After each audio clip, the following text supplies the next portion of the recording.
கிறிஸ்துவுக்குள் மிகவும் பிரியமான என் அன்பு தேவனுடைய பிள்ளைகளே, ஆண்டவராகிய இயேசு கிறிஸ்துவின் நாமத்தினாலே நன்மை கிருபை நாள்தோறும் என்கிற இந்த விசேஷத்த நிகழ்ச்சியில் உங்கள் அன்போடு கூட நான் வாழ்த்தி வரவேற்கிறேன். எல்லாருக்கும் தெரிந்த ஒரு பாடலை பாடி ஆண்டவரை உயர்த்துவோம். உன்னை வாளாக்காமல் இயேசு தலையாக்குவார், உன்னை கீழாக்காமல் இயேசு மேலாக்குவார். உன்னை வாளாக்காமல் இயேசு தலையாக்குவார், உன்னை கீழாக்காமல் இயேசு மேலாக்குவார்.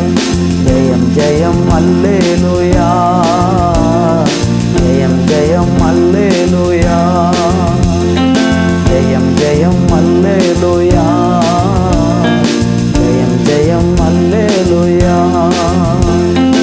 இஸ்ரவேலே நீ பயப்படாதே, கரம் பிடித்து உன்னை நடத்தி செல்வார்.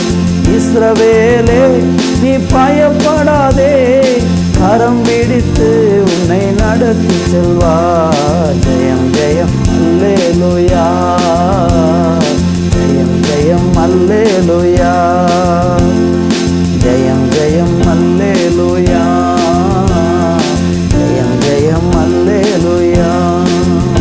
உன்னை வாளாக்காமல் இயேசு தலையாக்குவார், உன்னை கீழாக்காமல் இயேசு மேலாக்குவார்.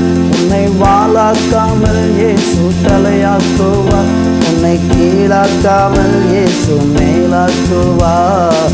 ஜெயம் ஜெயம் அல்லேலூயா, ஜெயம் ஜெயம் அல்லேலூயா, ஜெயம் ஜெயம் அல்லேலூயா, ஜெயம் ஜெயம் அல்லேலூயா.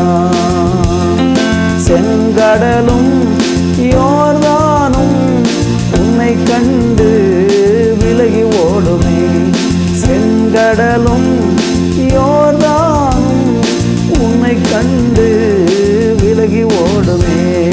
ஜெயம் ஜெயம் அல்லேலூயா, ஜெயம் ஜெயம் அல்லேலூயா, ஜெயம் ஜெயம் அல்லேலூயா, ஜெயம் ஜெயம் அல்லேலூயா. உன்னை வாளாக்காமல் இயேசு தலையாக்குவார், உன்னை கீழாக்காமல் இயேசு மேலாக்குவார். உன்னை வாளாக்காமல் இயேசு தலையாக்குவார், உன்னை கீழாக்காமல் இயேசு மேலாக்குவார். ஜெயம் ஜெயம் அல்லேலூயா, ஜெயம் ஜெயம் அல்லேலூயா, ஜெயம் ஜெயம் அல்லேலூயா, ஜெயம் ஜெயம் அல்லேலூயா. ஆண்டவருடைய நாமத்தை நாங்கள் உயர்த்துகிறோம் அப்பா. இந்த நேரத்திலையும் கூட ஆண்டவருடைய பிரசன்னம் எங்கள் மத்தியில் கடந்து வருவதாக, தேவ மகிமை எங்களை சூழ்ந்து கொள்ளுவதாக. ஆண்டவரே, ஜெயமில்லாதபடிக்கு, வாழ்க்கையில் வெற்றி இல்லாதபடிக்கு யாரெல்லாம் இப்பொழுது வேதனையோடு சோர்வோடு ஆண்டவரே பயத்தோடு வாழ்ந்து கொண்டிருக்கிறாங்களோ அவங்க வாழ்க்கையில் எல்லாம் என் தேவன் ஒரு ஜெயத்தை கட்டளையிட்டு நம்முடைய பிள்ளைகளை நீர் ஆசீர்வதிக்கும்படி அவனுடைய பிரசன்னம் இப்பொழுதே கடந்து வரட்டும். வீடுகளுக்குள் கடந்து வரட்டும், குடும்பங்களுக்குள் கடந்து வரட்டும், தனிப்பட்ட வாழ்க்கையில் கடந்து வரட்டும், ஆவிக்குரிய வாழ்க்கையில் தேவனே உங்கள் மகிமை கடந்து வரட்டும் என்று ஜெபிக்கிறேன். ஒவ்வொருவரும் ஜெயத்தினாலும் விடுதலைனாலும் ஆசீர்வாதத்தினாலும் நிரப்புங்க. பெரிய காரியங்களை செய்யுங்கப்பா, இயேசுவின் நாமத்தில் பிதாவே, ஆமேன் ஆமேன். தேவனுடைய பிள்ளைகளே, இந்த நாளிலே 1 கொரிந்தியர் 15ஆம் அதிகாரம் 58வது வசனத்தை வாசித்து இன்றைக்கு நாம் தியானிக்க போகிறோம். அங்கு வேதம் இப்படியாக சொல்லுகிறது, ஆகையால் எனக்கு பிரியமான சகோதரரே, கர்த்தருக்குள் நீங்கள் படுகிற பிரயாசம் விருதாவாய் இராது என்று அறிந்து நீங்கள் உறுதிப்பட்டவர்களாயும் அசையாதவர்களாயும் கர்த்தருடைய கிரியையிலே எப்பொழுதும் பெருகிறவர்களாகவும் இருப்பீர்களாக. அன்பு தேவனுடைய பிள்ளைகளே, இந்த வசனத்திலே ஒரு அருமையான வார்த்தை சொல்லப்பட்டிருக்கிறது. என்ன சொல்லப்பட்டிருக்கிறது பாருங்க. நீங்கள் ஆண்டவருக்குள்ளே எடுக்கிற அல்லது ஆண்டவருக்குள்ளே நீங்கள் படுகிறதான பிரயாசம் ஒரு நாளும் என்ன செய்யாது, வீணாய் போகாது என்று சொல்லப்பட்டிருக்கிறது. ஆமென். கர்த்தருக்குள் நீங்கள் படுகிற பிரயாசம் விருதாவா இராது என்று அறிந்திருங்கள் அப்படின்னு சொல்கிறார். தேவனுடைய பிள்ளைகளை, ஆண்டவருக்குள் ஆண்டவரை சார்ந்து ஆண்டவருடைய நாம மகிமைக்காக நம்ம எடுக்கக்கூடிய எந்த ஒரு பிரயாசமும் ஒரு நாளும் விருதாவாய் போகாது. கர்த்தருக்கு மகிமை உண்டாவதாக.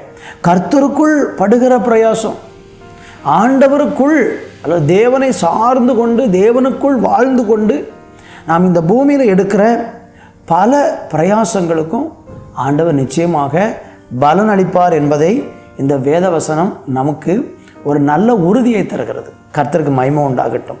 அப்படிப்பட்ட பிரயாசம் விருதாவாக இராதென்று அறிந்து நீங்கள் எப்படி இருக்கணுமா, உறுதி உள்ளவர்களாக இருங்கள், அசையாதவர்களாக இருங்கள், கர்த்தருடைய கிரியையிலே எப்பொழுதும் பெறுகிறவர்களாக இருங்கள்.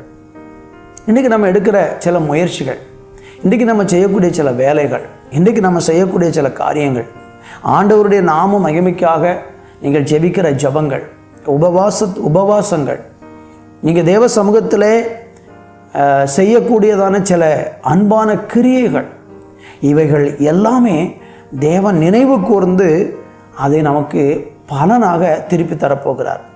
ஆனால் நான் ஆண்டவருக்குள்ளே ரொம்ப பிரயாசப்பட்டேன், எவ்வளவோ முயற்சி பண்ணினேன், கடினமாக உழைச்சேன், நல்ல ஊழியம் செய்தேன், நல்ல ஊழியத்துக்கு கொடுத்தேன், சபையில் உள்ள எல்லா காரியத்திலையும் நான் முன்ன நின்று செயல்பட்டேன்.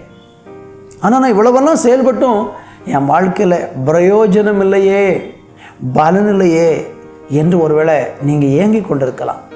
என் எடுத்த முயற்சிக்கு, நான் பட்ட பிரயாசத்திற்கு, நாம் செய்த வேலைக்கு, நாம் கொடுத்த ஊழியத்திற்கு கொடுத்த காரியங்களில் எனக்கு பலன் இல்லை என்று சொல்லி நீங்கள் தளர்ந்து போயிருக்கிறீங்கன்னா, நிச்சயமாக நீங்கள் நம்புங்க, ஒரு நாள் நீங்கள் பட்ட பிரயாசத்திற்கு ஆண்டவர் ஒரு பெரிய அறுவடையை, ஒரு பெரிய பலனை ஆண்டவர் வச்சிருக்கிறார்.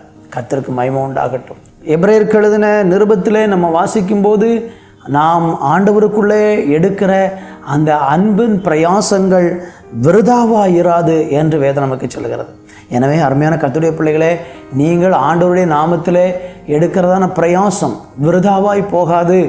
அதற்கான பிரதிபலனை ஆண்டவர் நம்முடைய வாழ்க்கையில் வச்சிருக்கிறாரு, ஊழியத்தில் வச்சிருக்கிறாரு, குடும்பங்களில் வச்சிருக்கிறாரு. சீக்கிரத்தில் ஆண்டவர் அந்த அன்பின் பிரயாசத்துக்குரிய பிரதிபலனை தந்து உங்களையும் என்னையும் கனம் பண்ணுவார். ஜெபிக்கலாமா? நல்ல பிதாவே, இந்த நல்ல வேலைக்காக உமக்கு நாங்கள் நன்றி செலுத்துகிறோம். உங்களுடைய சமூகத்தில் நாங்கள் ஏறெடுக்கிற அன்பின் ஆண்டவரே பிரயாசங்களை நீர் மறந்து போவதற்கு நீர் அநீதி உள்ள தேவன் அல்ல. ஆண்டவரே, எல்லாவற்றுக்கும் ஒரு பிரதிபலனை தரப்போகிறதற்காக நன்றி. நாங்கள் மன உறுதியாக நின்று ஆண்டவரை மகிமைப்படுத்த கிருபை செய்யும். இயேசுவின் நாமத்தில் ஜெபிக்கிறோம் பிதாவே. ஆமேன், ஆமேன்.